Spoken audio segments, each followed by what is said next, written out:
आजमगढ़ जनपद के बूढ़नपुर तहसील क्षेत्र के किसान यूनियन के मंडल अध्यक्ष देवेश सिंह उर्फ बबलू ने प्रेस वार्ता का आयोजन किया। इस दौरान उन्होंने किसानों की समस्या पर सरकार से सवाल किया और सरकार को चेतावनी दी। अगर सरकार किसानों को उनकी नष्ट हुई फसलों का उचित मुआवजा नहीं देगी तो हम चुप नहीं बैठेंगे। पिछले सप्ताह में हुए भारी बारिश के चलते किसानों की धान की फसल नष्ट हो गई, जिसका किसानों को उचित मुआवजा मिलना चाहिए। उन्होंने कहा कि इस समय समितियों पर डीएपी की खाद उपलब्ध नहीं है, जिसके चलते किसानों को फसलों की बुवाई करने में काफी समस्या हो रही है। वहीं दूसरी तरफ आजमगढ़ जिले की चीनी मिल अभी चालू नहीं हुई है। हम मांग करते हैं कि 1 सप्ताह के भीतर चीनी मिल चालू होनी चाहिए, अन्यथा हम किसान यूनियन के पदाधिकारी तहसील पर धरना प्रदर्शन को बाध्य होंगे। अंबेडकर नगर और अन्य जिलों की चीनी मिलें गन्ना की खरीदारी कर रही हैं, लेकिन आजमगढ़ जिला की चीनी मिल अभी संचालित नहीं की गई, जिससे किसानों को गेहूं की बुवाई करने में समस्या होगी। वह समय से गेहूं की बुवाई नहीं कर पाएंगे। जिलाध्यक्ष दारा सिंह ने बताया कि अगर सरकार किसानों की समस्या का निस्तारण नहीं करती तो हम किसान यूनियन के पदाधिकारी तहसील परिसर में विरोध प्रदर्शन करने को बाध्य होंगे। इस मौके पर पप्पू सिंह, घर भरन, गौरव रघुपति, किशोर दंपति सहित अनेक लोग उपस्थित रहे। मैं किसान संगठन के मंडल अध्यक्ष देवेश कुमार सिंह। अच्छा, इस बार किसानों की फसलें पिछले सप्ताह में काफी फसलें नुकसान हुई, तो आपका यूनियन, आपका संगठन कभी किसानों के लिए कोई मुआवजा की? क्या आपको लगता है मुआवजा की जरूरत नहीं? किसानों को मुआवजा मिलना चाहिए। पिछले 1 हफ्ते से जो चीज का फसलें खराब हुई है, और हम चाहेंगे कि उनको फसलों का उचित मुआवजा उनको दिया जाए जो फसलें नुकसान हुई। अच्छा, इसमें फसलों की बुवाई रहे, बुआई का गेहूँ, मटर, चना इत्यादि फसलें बुआई, क्या डीएपी की उपलब्धता है? नहीं, समिति पे डीएपी की उपलब्धता नहीं है, तो इसलिए हम चाहते हैं कि डीएपी समिति पे उपलब्ध कराई जाए। किसानों को चना, गेहूँ और आलू की बुआई, सरसों की बुआई नहीं हो पा रही है, इसलिए हम मांग करेंगे कि समिति पे ज्यादा से ज्यादा खाद उपलब्ध कराई जाए। अच्छा, एक चीज और बताइए, जैसे इस समय नवंबर माह चल रहा है, आज 9 नवंबर हो गया, 8 नवंबर, तो इस समय सबसे बड़ी समस्या किसानों की धान की फसल के साथ साथ गन्ने की फसल बेचना, रेडी खाली करके गेहूं की बुआई करते हैं। लेकिन आजमगढ़ की जो मिल, जिस क्षेत्र से आप मंडल अध्यक्ष, वहाँ की मिल अभी चल नहीं रही है, इसके बारे में क्या कहना चाहते हैं? हाँ, अगल बगल की तो मिलें चल रही हैं, लेकिन हमारे जनपद की मिलें अभी बंद है। इसलिए हम डीएम साहब से दरखास्त करेंगे कि ये जो मिल जो है जल्दी से जल्द चलाई जाए, कि जिससे किसान जो है तक पर पेड़ी की बुआई कर सके, पेड़ी की गन्ना बेच करके गेहूं की बुआई कर सके। अच्छा, और भी समस्या, जमीन समस्या छोटी छोटी, जैसे छट्टा पशु, और भी समस्या है, इनके बारे में क्या कहना चाहते हैं? ये तो किसानों को बहुत नुकसान दे रहे हैं। हम इसके लिए चाहेंगे कि तहसील पे इसको एसडीएम साहब से कह के इसको जो है पकड़वा के इनको जो है गौशाला में लिया जाए। और किसानों का जो गन्ना मूल्य का वृद्धि किया गया है, इससे क्या कहना चाहेंगे? क्योंकि 390 रुपया सामान्य गन्ने का, 400 रुपया जो है अर्ली गन्ने का मूल्य, तो क्या गन्ने का मूल्य सही है कि अभी तो गन्ने का मूल्य किसानों के लागत के अनुसार गन्ने का मूल्य कम है। कितना होना चाहिए इसमें? गन्ने का मूल्य जो है इससे अधिक होना चाहिए। जो है लगभग कितना होना चाहिए? लगभग जो है इस समय जितना है उससे 100-150 रुपया और अधिक होना चाहिए। 650 रुपया कम से कम गन्ने का मूल्य होना चाहिए, तो गन्नों मतलब किसानों को फायदा होगा, तभी फायदा होगा। तो एक तरफ अगर गन्ने का मूल्य बढ़ेगा, चीनी का मूल्य भी बढ़ेगा।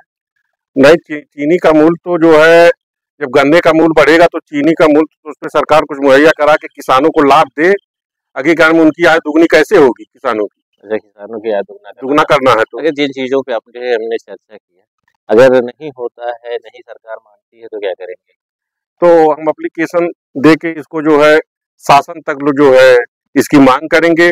मांग को पूरा करने के लिए हम जो है डीएम साहब से, तहसीलदार साहब से, एसडीएम साहब से और शासन तक जो है मांग करेंगे इसकी और लड़ाई लड़ेंगे किसानों की।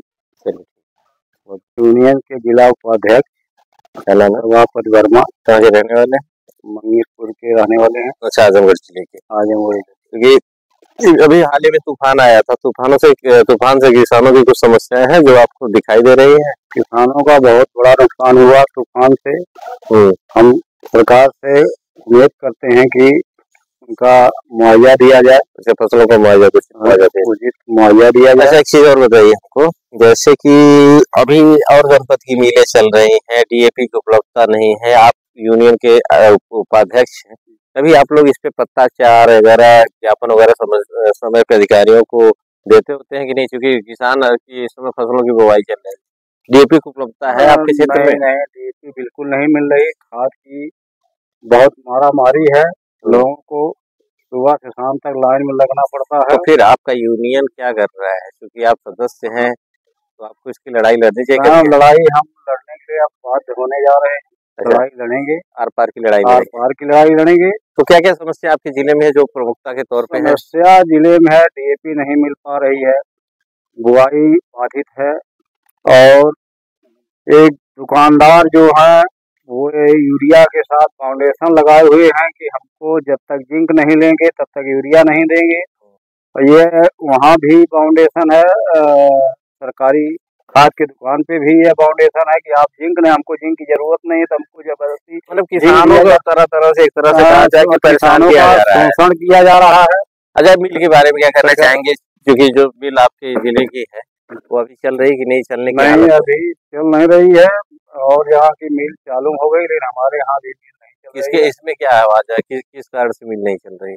अब अभी तो ये पता नहीं चल पाया क्यों नहीं मिल चल रही है। सक्षम पदाधिकारी, तो आपकी नैतिक जिम्मेदारी होती है, किसान किस किस समस्या से ग्रसित, तो आप लोग इस चीज को कैसे करेंगे, कैसे फेस करेंगे? अब हम लोग ज्ञापन देंगे इसके लिए, और अनुरोध करेंगे सरकार से कि इस पे ध्यान दिया जाए। और कुछ आपकी समस्या, कुछ ऐसे जो आपके जहन में किसानों की समस्याएं दिख रही हैं जो सबसे बड़ी है और जिस पर काम किया जाए? किसानों की सबसे बड़ी समस्या तो खाद है, खाद ही नहीं मिल पा रही है। बुआई हम बुआई करने वाले थे, खाद नहीं मिली, फिर से अब खेत को हम भरेंगे तब बुआई करेंगे। काफी लेट नहीं होगा? अब लेट होगा ही, क्या करेंगे, सरकार की मंशा यही है। आज के पहले जो सरकारें थी ये समस्याएं नहीं थी, लेकिन सरकार में इतनी ज्यादा खाद के लिए समस्या हो रही है कि लाइन में लगो, शाम तक वापस आओ, मिलती नहीं, खाद नहीं मिल पा रही। नहीं, चलिए ठीक है, फिर आगे जानवर हैं, नीलगाय हैं, यानी तमाम प्रकार के ये सांड हैं, ये सब खा जा रहे हैं। उसके बाद नीलगाय इतने ज्यादा हो गए कि झुंड में 50-50 से आते हैं। तो आप लोग क्या कर रहे हैं? क्योंकि आप किसान का नेतृत्व कर रहे हैं, आप लोगों को ब्लॉक से मुख्यमंत्री का दावा है कि जो भी छुट्टा पशु हैं उनको गौशाले में किया जाए या जंगल में किया जाएगा, तो किसानों का। लेकिन कभी आप लोगों इस पे मुहिम छेड़ी? नहीं, मुहिम तो अब छेड़ेंगे, हम तैयारी कर रहे हैं मुहिम। कब तक ये माना जाए कि क्षेत्र पूरा तरह से जानवरों से जो छुट्टा पशु है इनसे मुक्त मिल जाएगी? मुक्त मैं सरकार से अनुरोध करूंगा कि ये नीलगाय की व्यवस्था की जाए, और नहीं तो हम लोग, मतलब पिछली साल मेरा गेहूं पहले बो दिया गया था, ये पूरी खा गए। एक चीज बताइए, परंपरागत खेती जैसे चना मटर सरसों, पहले चना मटर सुनने में आता तो मटर ज्यादा होती थी, लेकिन नीलगाय की वजह से हम लोग न गोभी लगा पाते हैं, न मटर पर लगा पाते हैं, मैं सब्जी खेती कर ही नहीं पाते। यहाँ तक कि नीलगाय मेरे दरवाजे फूल लगा है, वहाँ पहुँच करके घर पे भी जाके अंदर मतलब उसको खा जा रहे हैं। तो आपकी मांग रहेगी कि छुट्टा पशुओं से किसानों को मुक्ति दिलाई जाए। ठीक है, सरकार के लिए फिर आगे भी हम आपसे बने रहेंगे। धन्यवाद।